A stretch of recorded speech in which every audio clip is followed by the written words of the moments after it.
From the Bardic College.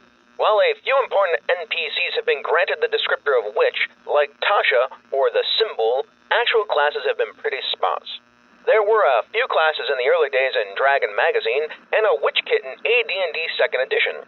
The third-party Mayfair product, Roll Aids Witches, presented a 2nd edition witch class with 9 subclasses. 3rd edition saw 5 official prestige classes, 2 based on the Witches of Rashemen from the Forgotten Realm setting. From third parties, there was the Quintessential Witch from Mongoose Publishing and the Witches Handbook from Green Ronin, both presenting the witch classes.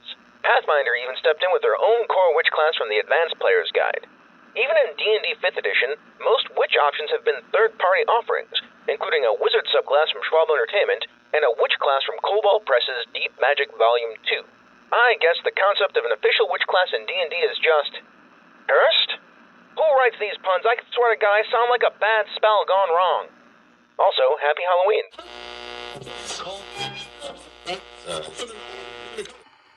And now we present to you Thac0 with Advantage.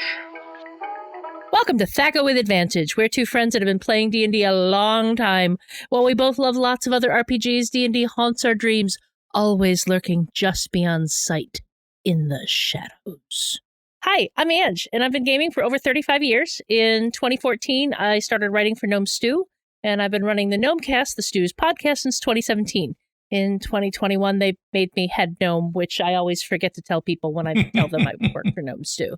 Like, I am my own boss. You are. You are the top gnome.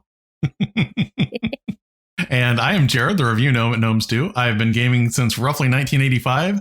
In addition to writing reviews at Gnome Stew, I've got my own site, whatdoiknowjr.com, where I write additional reviews and opinion pieces on a variety of RPGs. And I actually have a review up on Gnome Stew recently. You do! The Cthulhu review. Cthulhu Awakens. Yes. Very eventful late summer, so... Yeah. All right, so after we look at the games that we're running, or not, in the campaign journal, we'll be talking about our favorite scary monsters. Then we'll have some recommendations on D&D related content for you to check out in our downtime research segment. Let me just finish up this campaign journal. Yeah, about that campaign journal. We're in a little bit of a drought over here. Now, don't get me wrong, I'm playing lots of games. I had a lot of games at Gamehole Con. I think over the course of the convention, I played 8 different games. It's just none of it was D&D, because we have D&D at home. Hopefully this coming weekend, I will get to play my buddy's Night's Dark Terror game, but we'll see. Things have been a little crazy in all corners of my life right now, so. But I believe you did play a 5e SRD derived game at Gamehole Con. Yes. I played Everyday Heroes, specifically Pacific Rim. Nice.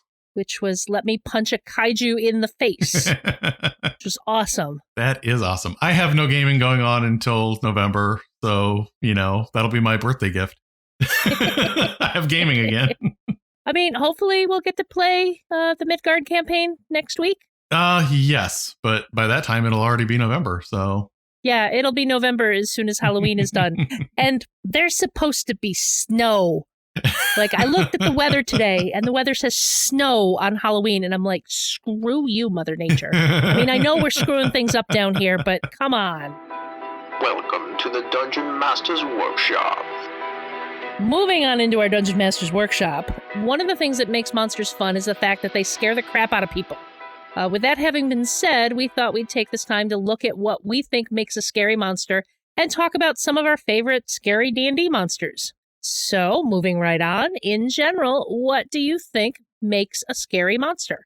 So one of my first things is I like monsters that have a creepy appearance, but a creepy appearance in a way that is really easy to describe to the players, which is not to say that there aren't really weird, messed up things that I like trying to describe, but man, is it difficult sometimes. I was thinking about like the 3-5, the morgues, the undead that have the tongue that comes out of them. That's really easy to describe, that it's an undead with a giant long tongue that reaches 10 feet. I also like creatures that kind of play on traditional fears, things that lurk in the dark that you can't quite see, stuff that you're already afraid of, and we just package it in a monster instead of your normal fears. And I think the other thing that we're all naturally a little bit wary of is something that can hide its true nature or defy immortality, like, something that doesn't die when it's supposed to. I think that, and this is all very vague and nuanced, it can be applied to a lot of different things. I think there has to be a degree of uncertainty when facing it. Mm-hmm. The players have to have a degree of, I'm not sure what this is, I don't know what this does, or that you do start to get a feel for what it does and that is dangerous and it scares you. Mm-hmm. Along that line, whatever the monster is, its powers aren't known or are very hard to defend against. I'll contradict this when we get to my list of monsters, but it has to do things that aren't just maim and hurt somebody. There has to be more to it. There's more about what it does that is terrifying than just it can hit you really hard. Yeah, I definitely agree. I did realize something as we started talking about this topic, and we both wanted to talk about scary monsters and all of this stuff. I don't know that the audience knows that both of us, if you give us a fallback genre from D&D, it's probably going to be like monster hunting. So, I mean... Yeah, I love me some Monster of the Week and Vaesen and others where the characters are all out there hunting the thing that goes bump in the night. Yeah. So, this is something that's never too far from our minds anyway. So what story elements make for a scary monster?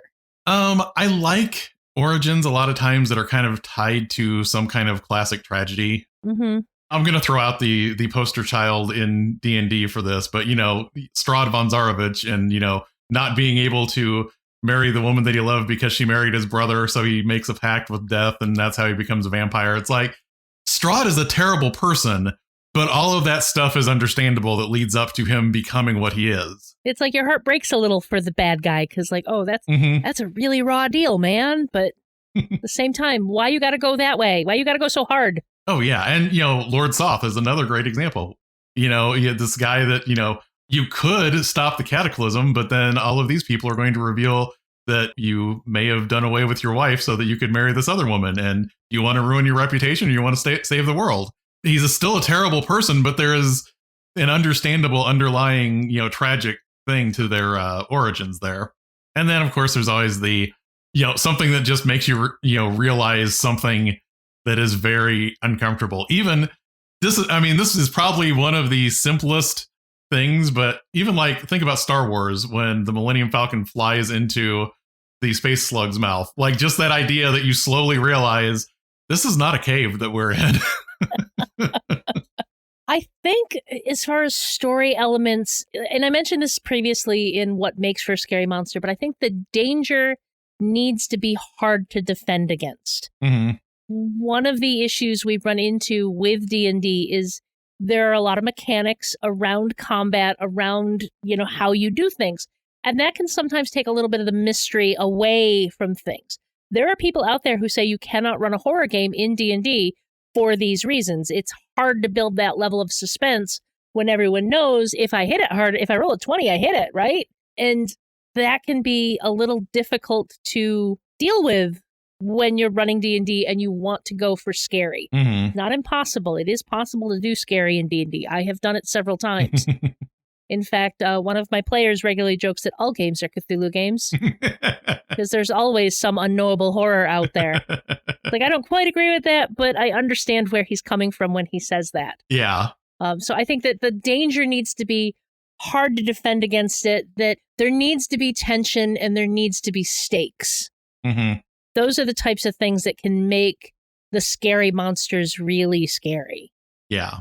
Honestly, when you think about in, let's say, Lord of the Rings, when Frodo gets stabbed with the Morgul blade, even once they save him from that point on in the story, he is afflicted with this just melancholy that he cannot really recover from afterwards. That is something that changed him forever. And that's a scary thing. It's not going to kill him, but he's never going to be the same guy that he was before that attack happened. Yeah.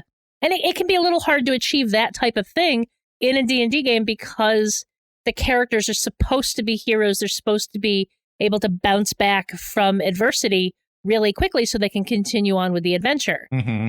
Sometimes you get around this by working with your players to say, okay, this is the tone of game we're going for. which means some of these things may not be as easy to recover from, like that there may be some lingering effects.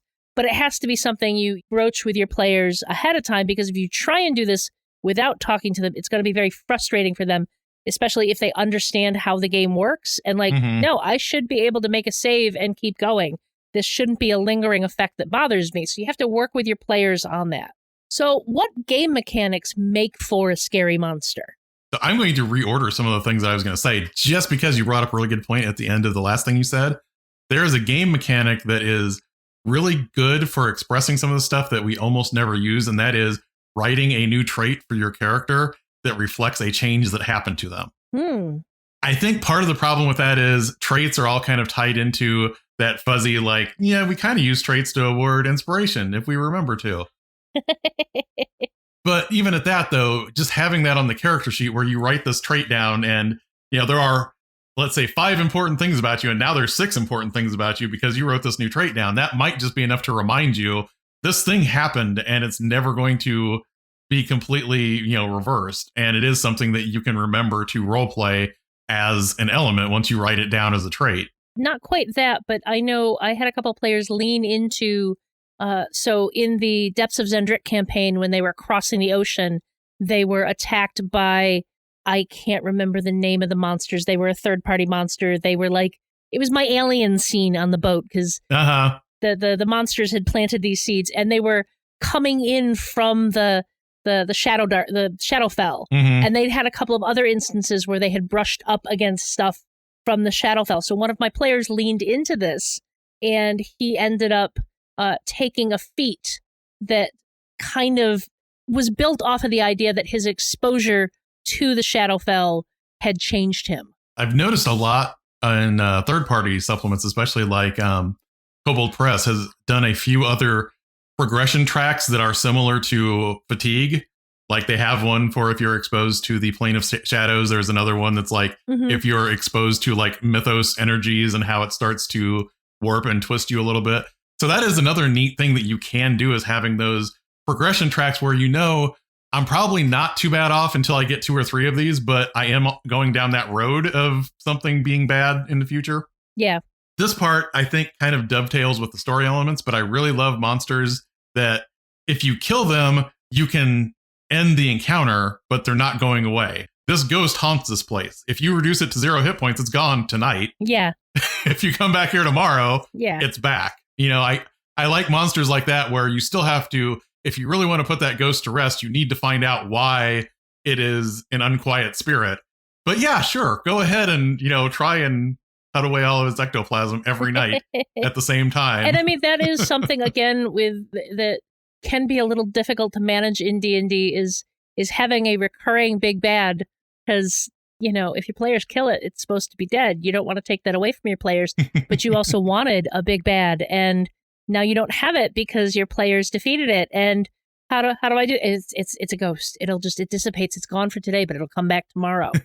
Or it's a lich. You killed its body, but it's going to reform because you don't know where its phylactery is. These types of things. That's what I was going to say. I think that's part of why liches became pretty popular in D&D, because they are very much a boss monster. They're genius level spellcasters. And also you can keep having them come back until your players figure out where he's got his phylactery hidden. Yep.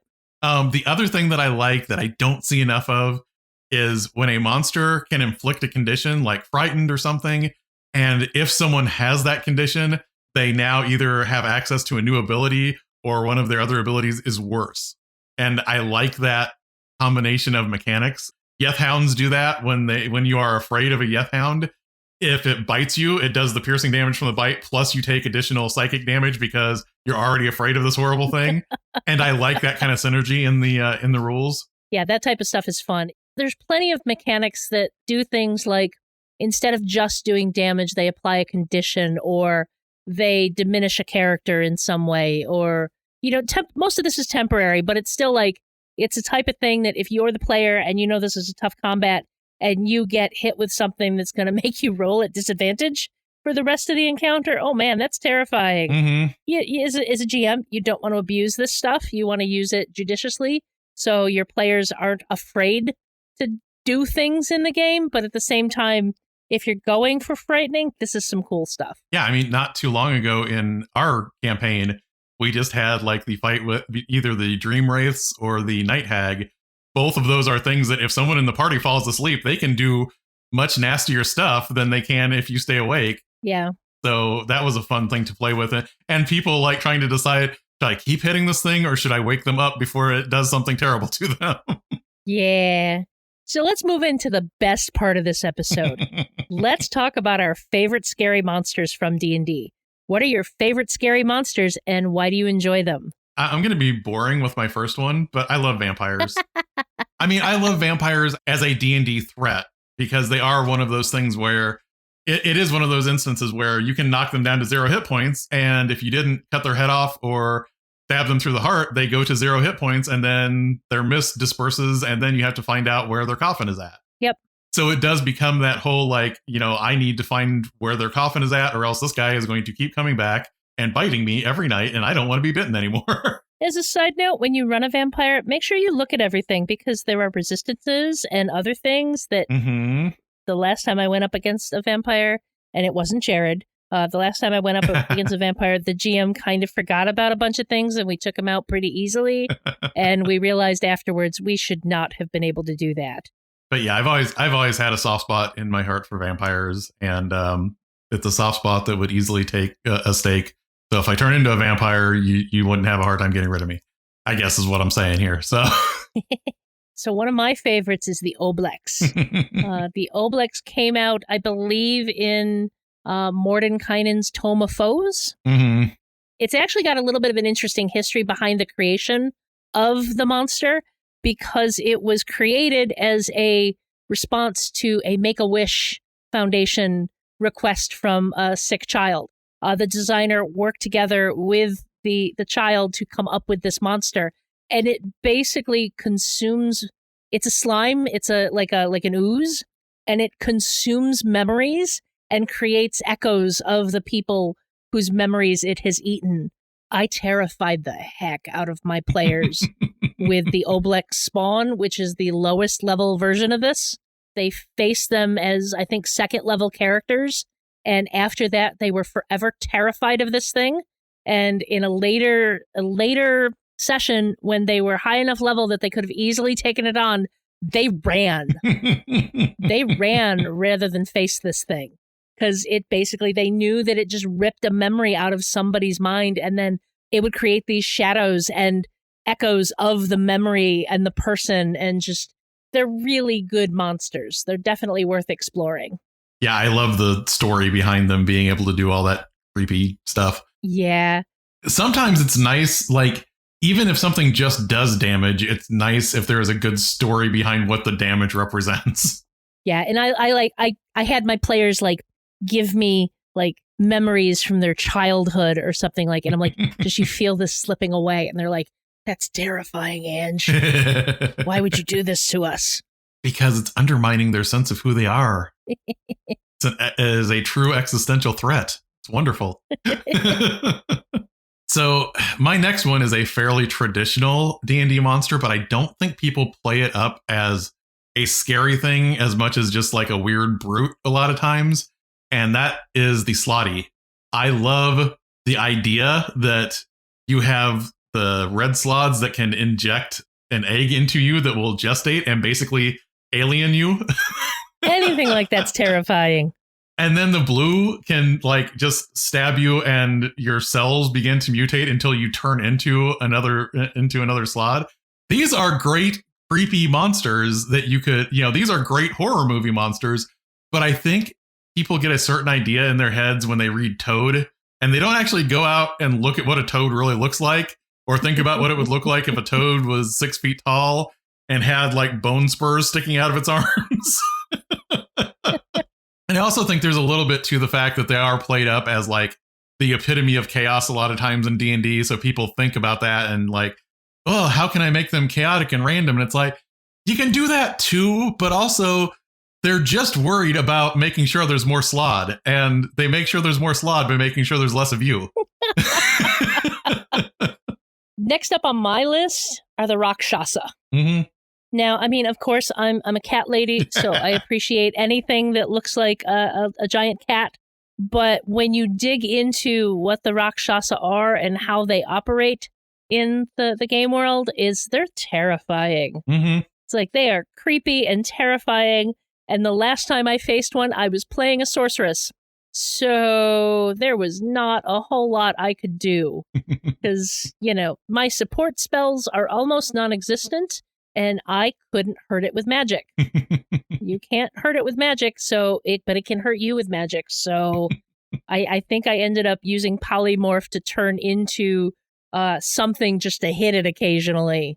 Every time I have seen a Rakshasa used in a game, I am on edge and I am ready to try and run the other direction because they are scary. I kind of like the idea that the way they get played up is that they are masterminds with the long view, and like in the D&D cosmology, they live in hell around devils, and they just kind of live outside of devil society and don't get caught up in devil politics, which is scary because they're learning all of this stuff and, figuring out how to manipulate people and how to, do all these things. And they aren't caught up by, being obsessed with the blood war or anything like that. So they can just sit there and scheme for as long as they want to. Yep. In fact, the Rakshasa we fought in the City of Cows campaign, he got away. I expect him to come back. Mm-hmm. So what's next for you? Okay, so this next one, I love the monster. I looked this up on how you're supposed to pronounce this because I've always wondered ever since I saw them show up in the AD&D First Edition Monster Manual 2. They are Varguiles, which is Vargouille. These are the creepy monsters that are like the heads that have bat wings where their ears are supposed to be. I would say as a kid in the 80s, I would have pronounced this Vargouille and been wrong. That is my recollection of when I first saw them in the Monster Manual 2 myself. But I love the story behind them because basically they just they will fly up and they will give you this kiss of death. And, if you fail your save against it, your head starts to just rot away from your body. And then all of a sudden you sprout, wings out of your ears and you turn into one and your head just flies off of your body. And I love that. It is so creepy and great and terrifying. And they're not a high level monster or anything like that. It's just the idea that what they can potentially do is horrifying. Those are kind of in the wheelhouse of the what I'm going to bring up next, because I'm not going to bring up a specific monster. I'm going to bring up a category. Undead. Mm-hmm. I particularly appreciate undead because they provide a challenge for every level or tier of the game. Yeah. Most people think undead, skeletons, zombies, those are just crunch all you want, we'll make more. But when you start digging into other types of undead, there's some scary, dangerous stuff there. Oh, crap. I can't remember the name of the ones that I had they were powering the Titan Warforged. Oh, the Allops. Yes, the Allops. The Allops are scary if you dig into them and hit your players with them at the right tier of play. They're an endless well of awesome, scary monsters that you can easily fit into almost any game, anywhere. There's no level of play where it doesn't seem right that a thing that came back from the grave is going to make a good opposition for your party. It's easy to throw skeletons and zombies at folks, and those are totally fun, but they don't have the same level of scare as when you get into wights or allops or, mummies, other things that can wreck your day. The other scary thing is when your necromancer lich, is going to summon a zombie and you're like, haha, zombie. And then you realize that it is the zombified corpse of an ancient red dragon.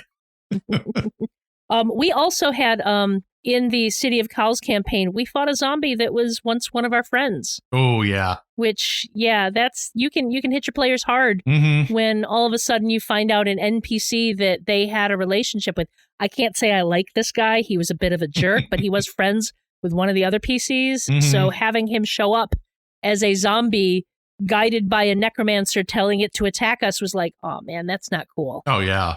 Well, I think for my next pick, I am going to say red caps. And I love red caps because to a certain extent, I think, especially when I was younger, I grew up with the 80s version of what people thought of of fairies where it didn't really go back to folklore near as much, and it was just like, oh, they flip from flower to flower, and they're these little frivolous things, or they fix shoes. Pretty sprites and pixies. Yeah, they fix shoes for shoemakers.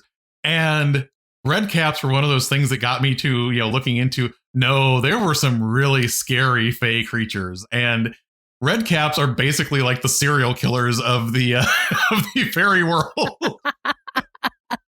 I mean, they literally soak their hats in blood. This is this is awesome. Yeah, if you really dig down into the origin of some of the fairy monsters, then there's some scary stuff there, and red caps are one of them. Yeah. The first time I think I used red caps against anyone, they were on a ferry road, and they were told, whatever you do, don't step off the road because you don't know what's out there in the wild. And of course, one of my players stepped off the road. And that's what I had hunting them was red caps because, they were just out there. They couldn't touch the road. But as soon as something went off the road, they could stalk it and murder it and dye their caps in their blood. And it was great. And I love the little nasty serial killer red caps. In my Dragon Heist campaign, I used red caps. So the whole mystery was that there was this weird stuff happening in a neighborhood in Waterdeep. Some of it was kind of, like cute and funny. And some of it was dangerous. And it all had this kind of Feywild magic to it. And what it turns out is there was in a park in one of the nicer neighborhoods, there was a rift to the Feywild. The redcaps had been hunting Tressum. And so the Tressum fled into the prime material plane and were basically setting up home in this rich neighborhood and causing all sorts of weird little Fey magic to happen. But then the redcaps came through and it was starting to get darker and more dangerous. And so my players had to basically fight these redcap to keep the neighborhood safe and protect the Tressum. And of course, my players adopted one of the Tressum kittens because if you give your players a flying cat, they're going to keep it. That was like when I had an Almiraj show up in, my Saturday game. Like, you don't give someone a unicorn bunny and not expect them to adopt it. Yes, you give your players a cute... This is like the opposite of the scary monsters we're talking about. Yes. And actually, depending upon your players, they might adopt the scary monsters too. Yeah.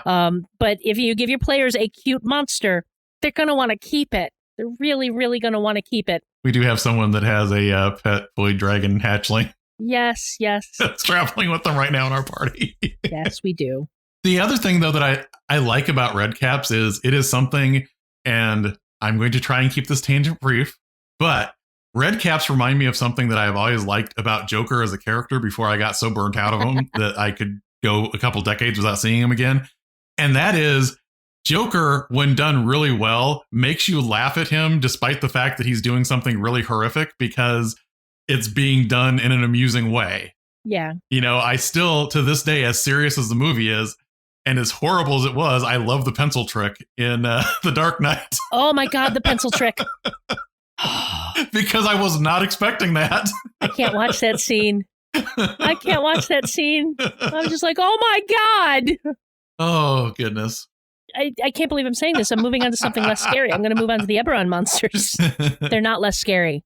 Eberron has a collection of its own monsters designed for that setting that are all based around various kinds of aberrations. And there's two, I'm cheating, I'm putting two on one bullet point. There's two that I want to call out, the Dalkir and the Quarry. The Dalkir are the Lords of Zoriat, the Shapers of Flesh. They are fantastic big bads for your campaigns. They are high level monsters, but they are the types of things that are manipulating things in the background. And they are terrifying because they are the ones that if they are able to get out of Khyber, they're going to wreck some things. And then the Quarry are also aberrants, but they are from Dalkor, the region of dreams. They're just twist and feed on nightmares. Ancient history are the Dalkir doing their thing. And then less ancient history, but still ancient history, are the Quarry messing things up and causing things. And the Quarry kind of control a whole continent of humanity. And there's some creepy monsters that can lean into the creepier pulp side of Eberron that I love. And that's not even getting into their minions. So I'm going to sneak one in just because you mentioned like Eberron aberrations. So like I thought, wait a minute. I have to give an honorable mention to these. One of my favorite things in the Forgotten Realms has always been the Farum. And the Farum are they're, speaking of things that are easier or not easy to describe when they're creepy looking, they basically look like funnels. And at one end, they have a mouth surrounded by 4 arms. At the end of it, they have a tail that can inject eggs. And all along their sides, they have eyes and spikes. There you go with those eggs again, Jared. And the whole thing with the Farum is that they eat magic. The reason that the Netherese Empire was actually on these floating cities was to get away from the Farum. And the Farum eating magic is what turned Anarok into the giant desert that it is. And I love that this is like such a important part of the Forgotten Realms setting, but nobody ever really directly uses Farum for much in Realms adventures these days.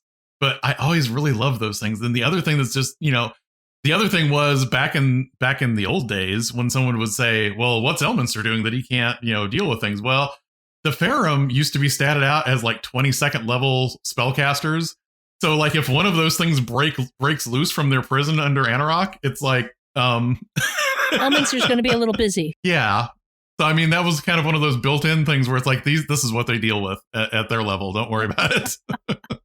So the last one on my list, and this comes with a caveat because I said before it shouldn't just be a thing that's like physically dangerous, but I'm going to put this on there because these guys should be scary for your players. Dragons. Oh yeah. Dragons should be scary. They are powerful. They are usually pretty smart. The older ones they got a lot up their sleeve. I recommend that you find ways to work dragons into your game so they're not just a threat that never comes to play at the table because I've referred to this before as your good china. You can have the good china and talk about using it, but unless it ever actually comes out on the table, who cares? Yeah. You can say this game is Dungeons and Dragons, but all I've ever seen is a dungeon. Where's the dragon?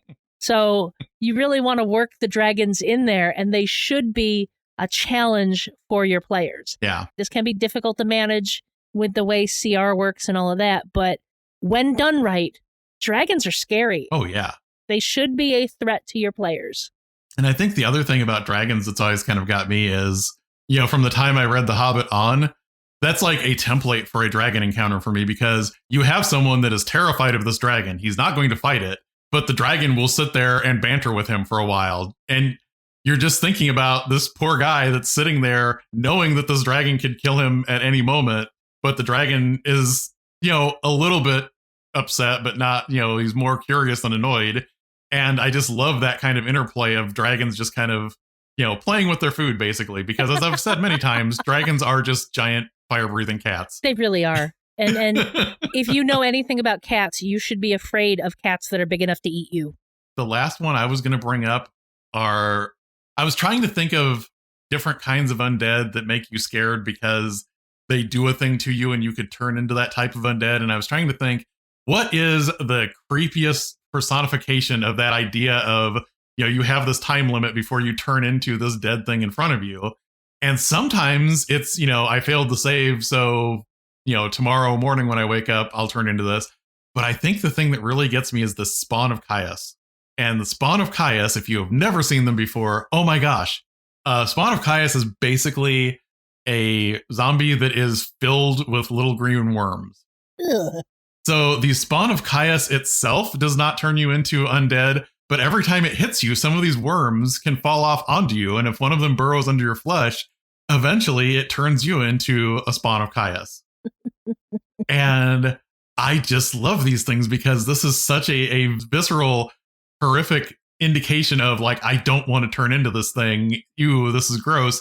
Like, not only is it gross because it's an animated corpse, but it's also crawling with green worms. This is terrible. I think we should give an honorable mention to Mind Flayers. Oh, yeah. Especially with Baldur's Gate 3 out there. And this is not spoiling anything for anybody. If you've seen the trailers, you know this. It being a major plot point of the first part of the campaign is all of these characters have a little thing in their head that's going to turn them into a Mind Flayer if they don't figure out something to do about it. Mind Flayers are scary to begin with. If you roll badly enough, they just got to eat your brain like it's some caviar or something. but that whole aspect of them is also pretty terrifying. Oh, yeah. There's also the weird thing that if a tadpole doesn't cause seromorphosis in a humanoid and turn it into an illithid, it grows into a gigantic worm that just like haunts the Underdark. So it turns into this big Lovecraftian underground tentacled worm thing. And even other, even illithids are like, no, we have to make sure all these tadpoles are accounted for. So moving on, what monsters in D&D should be scarier but aren't? I think, first off, anything that is a fungal creature should be scarier than it is. And the only reason I say this is spores like get all over you, especially if you're talking about big, huge, man-sized animate fungal creatures. The idea that this is going to sink into you and you can't get rid of it really should feel creepier than it does. Yeah. The reason this is top of mind is, we just had The Last of Us on HBO not too long ago. The idea that fungus is going to end the world is actually kind of a scary thing to think about. Yeah, fungus should be scarier, but it sometimes comes off as a little goofy because you end up with these little mushroom-headed men running around. And I love myconids, don't get me wrong. I'm going to call out doppelgangers because these guys should be absolutely terrifying.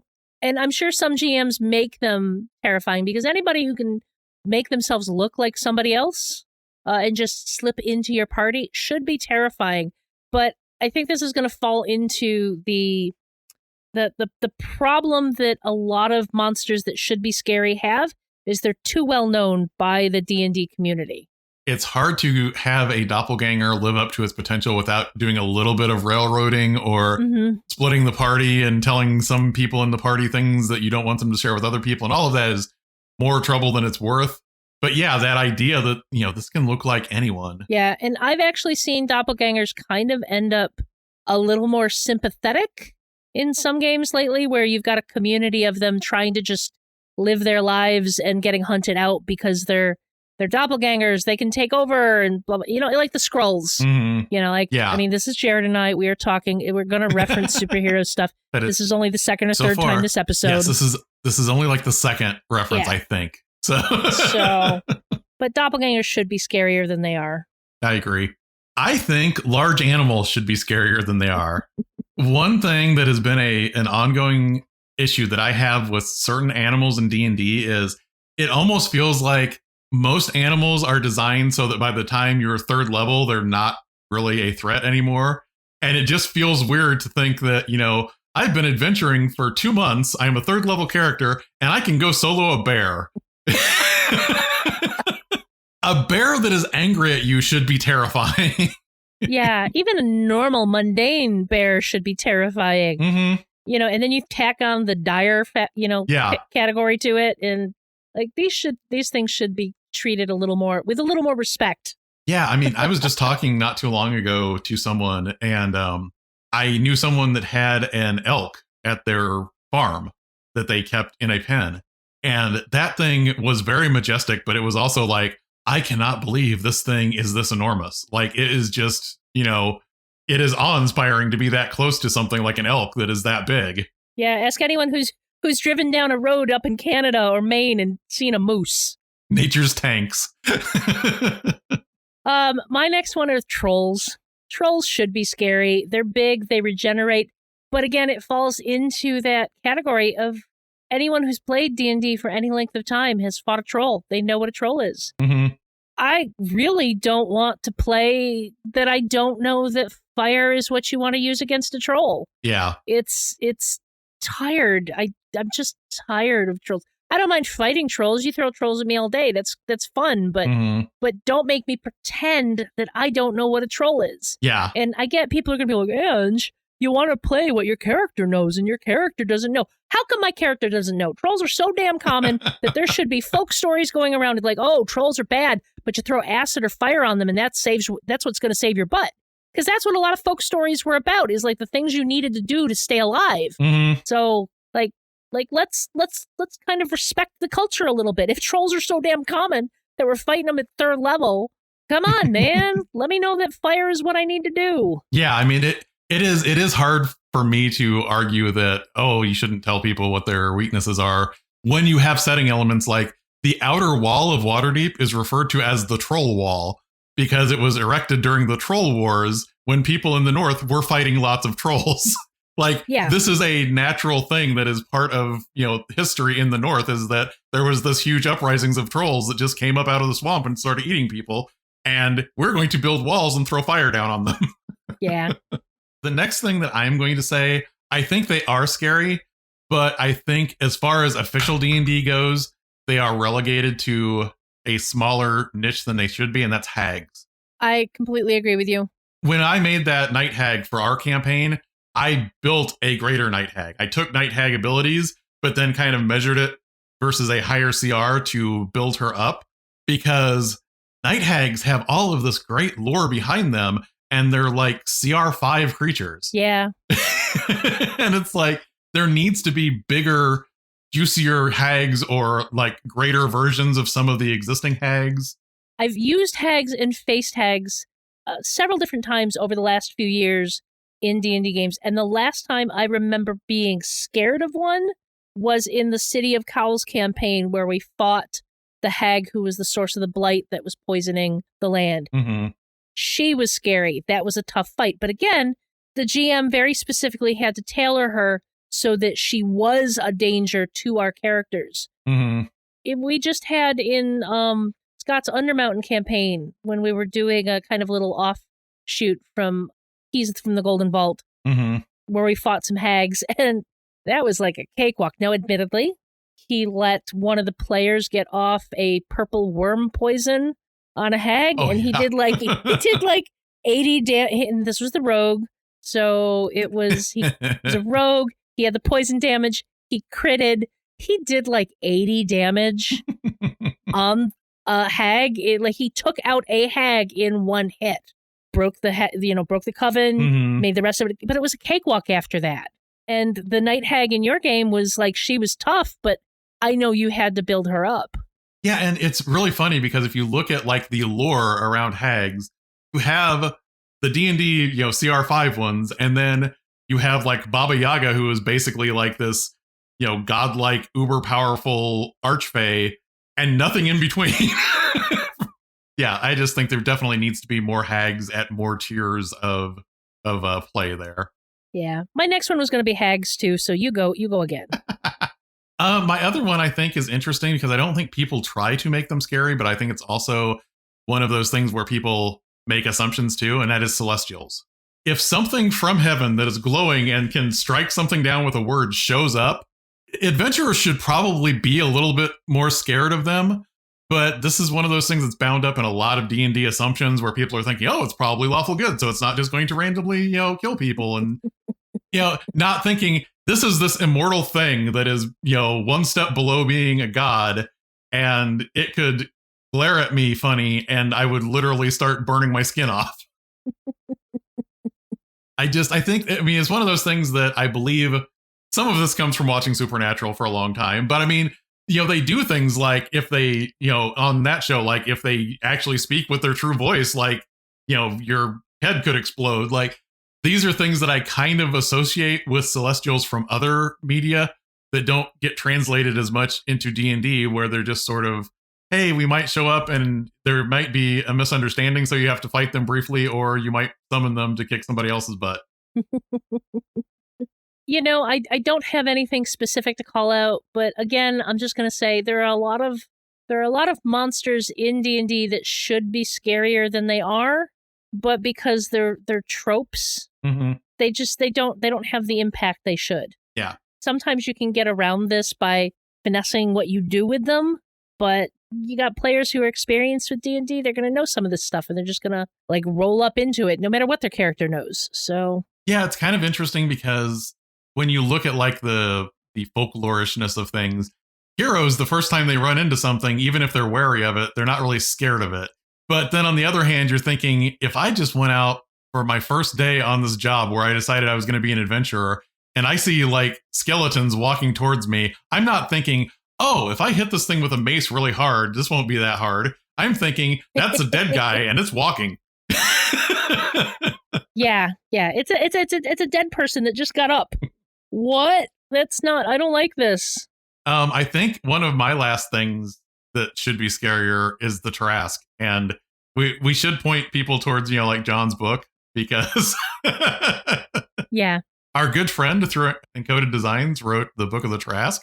But I will just say that the Trask is always kind of played up as this apocalyptic beast that only shows up once every however long, and when it shows up, all these portents of doom. And I think it turns into like sometimes people think, oh, this is that thing that I can beat to prove that I'm epic level, not this thing might be heralding the end of the world. And I almost wish that there were like all of these signs and portents that would happen when the Trask shows up. Like, it is night for 30 days and it is, there's a thunderstorm that will flood this, I kind of want some of those apocalyptic things to accompany the Trask, even if the Trask itself doesn't change that much. You know what I'm saying? Yeah. So, what monster would you least like to encounter as a player? So, as a player, I would not want to encounter Vecna. I know that sounds dumb, but I'm going to say specifically because I have seen like the 5th edition stats for Vecna as a GM. I kind of want to run him someday. And as a player in a 5th edition game, I don't want to deal with him. That is completely fair. For me, we're about to face a whole bunch of demons or devils in the City of Cowl's game, because we kind of ended on a cliffhanger with the gates of hell opening up to the Primaterial Plane and us fleeing to one of our characters' celestial homelands to basically be like, help. So I have a feeling I'm going to see the worst of all the demonic stuff the game has to offer, because Tristan is also very good at horror games, so he's not going to hold back on that type of stuff. Does Tristan own the 5th edition Book of Fiends that Green Ronin put out? I'm not sure. I may need to make sure he knows about that one. Yeah, there's some interesting different fiends in there. Speaking of apocalyptic things. Yeah, it's an apocalypse, so we may not save the world. I certainly hope we save the world. I had plans for my character. I want to save the world. I live there. Yeah, I live there. That's where my stuff is. I don't want to lose my stuff. So, what monster would you least like to encounter as a person? All right. So, I am a person with lots of anxiety, so it was hard to narrow down to just 2. But one of them is I get vertigo terribly if I see large things that make me, rethink perspective. And I have noticed this, for example, when I look at mountains, when I've gone out east with my wife to the East Coast, like I will start feeling vertigo if I look at a mountain and realize how enormous it is. So anything that is like that kind of Titanic size, where all of a sudden you're just like, I am a fly speck compared to this thing. Just, it kind of makes my stomach drop out. And then the other thing is, one of my other great fears is drowning. And there are so many monsters in folklore and in various forms of D&D where it's like, hey, come close to the water. And then they grab you and pull you under the water and you can't get out. For example, like the Kelpie in D&D. And I would hate to run into something like that because I cannot handle even the thought of having my head submerged in water. I looked at this question and I was like, I don't want to see any monster in person. There's a reason I live in a little house in suburbia with my cats and I have my friends come visit, because I don't want to go on adventures and see monsters face to face. Sound like Bilbo. As a thought exercise, I'm with you on the gargantuan things, not necessarily from the vertigo perspective, but because I occasionally have dreams, or I guess you could call them nightmares, where kaiju suddenly show up and they're in the distance and I see them destroying things and I'm like, crap, I need to go someplace else and I don't know where to go because that thing is very big and one of its steps can take it several miles. So what the hell am I going to do? Where's my Jaeger?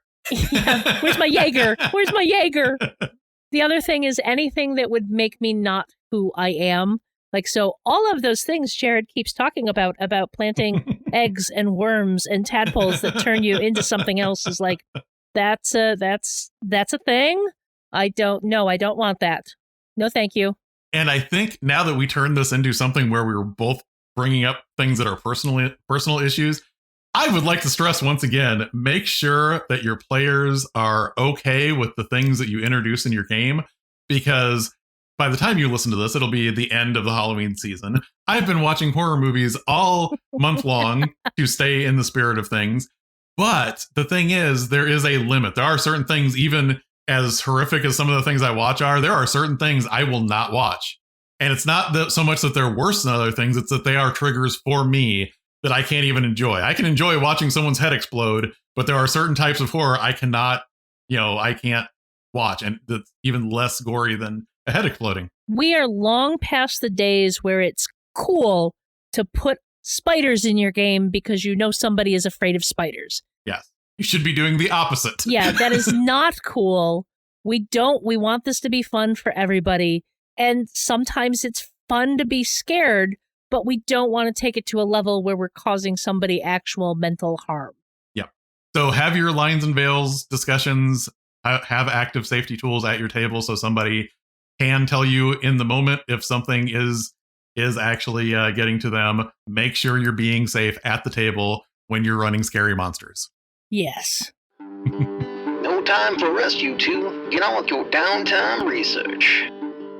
In our downtime research segment, every episode we're going to look for something related to D&D that we want to pass along to you, our listeners. It might be products, websites, videos, podcasts, but it's always going to be something we think will enhance your D&D experience. Hey, I went to a con and it was awesome, and I bought actual physical dice. They are pretty and orange and white, and they have cats on them. All of them have a cat on the side that is the highest number. So the 20 on the D20, it's a cat. The 6 on the D6, it's a cat. The 12 on a D12, it's a cat. They are awesome. They are from a company called Black Oak Workshop. They do have a website. We'll have a link in the show notes. I very specifically, for reasons, got a set from their Kitty Clacks line, but they have a bunch of other sets with other neat designs on them. There's skulls and dragons and other such things. Because I bought a set, they let me pull one die from a pot that they had. Mm-hmm. And I also got a D20 that has a dragon on it, and they're very cool. I always wish I had more money to spend in dealers' rooms at cons, but I very much like this set of dice. They have been kind to me so far. Yeah, I was going to say, I actually have some Black Oak dice that I got at Gamehole Con one year, and I will definitely attest to that. And I like, because they're also a little bit bigger than normal, too. So they have some heft to them. Yeah, they're a little larger. I like it. I got the skull ones because that was when I was running my Grave Cleric. So I thought, this is on theme. But yeah, those are really nice dice. And like I said, I like dice that are just a little different than normal ones. So like the fact that they're just a little bit bigger and heavier is kind of nice. Yeah, they're a little bit bigger and heavier. They're not as heavy as metal dice or anything like that. No. And I like the font design on them. And oh yeah, the fonts are great. The symbols are done really well because like most dice sets like this, you'll see just have the symbol on the D6, maybe on the D20. Mm-hmm. But this one is designed very specifically so that it is all on the best number on the die. I've already mentioned Worlds Beyond Number, which is a D&D actual play podcast featuring a long-form campaign run by Brennan Lee Mulligan with Abria Iyengar, Eric Ishii, and Lou Wilson. But if you have not backed their Patreon at this point in time, you have the opportunity to look at the witch class that Erica has been playing using for Ami, her character. And full disclosure, one of the designers of the witch class is friend of the show, Brandon Stoddard. And I am more than willing to say that he is a great D&D 5e designer that you may know from Seas of Vidari or his adventure in Candlekeep Mysteries. So I would say go on there and become a patron and take a look at the witch class that came out of that show. Very cool. We are happily part of the Misdirected Mark Productions Network. So we wanted to give a shout out to another MMP show. If you're enjoying our show, also consider checking out The Gnome Cast. Several gnomes from Gnome Stew get together and talk about gaming topics and themselves in an effort to entertain you and avoid being thrown in the stew. That show sounds really cool. It sounds awesome. I think the people who make it are fantastic. We've used up all of our resources, so I think it's time for a long rest. I hope this adventure was rewarding for you, and we hope you'll go exploring with us when we start our next adventure.